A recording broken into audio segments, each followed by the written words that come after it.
Okay, welcome to Tech Students. So today we're going to be talking about HTML styles still, and we're going to be talking about text alignment in HTML styles. Okay, so you want to see how you can style your text, or how you can align your text when you are coding. Okay, and we have it here. It says text alignment property, or text alignment property defines horizontal text alignment for an HTML element. Okay, so you can try to align it right, you can try to align it left, and just align it center. Okay, so we want to look at how you can do that very quickly. So let's just copy our demo code here. Okay, and let's go to our VS Code and let's go and practice this. Okay, good. So we're going to clear up what we have here.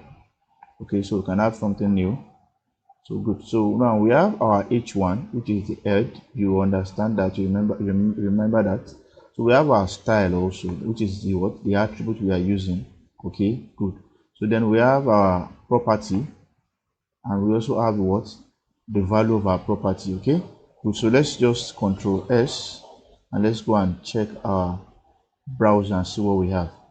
Okay, good. Can we see that it is centered now? Okay, so let's try something else. Let's put it in the, let's say text alignment should be left. Okay, let's make it left. Okay, and let's keep it as small case. Okay, so let's Control S and let's go back here and let's see. Can you see now it has aligned what? Left. Okay, we can try to align it right also. Let's go and try that again. Let's try to align it right. So let's Control S and let's come back here. Can you see now it has moved to the right? So with this HTML style, which is HTML attribute, which is style.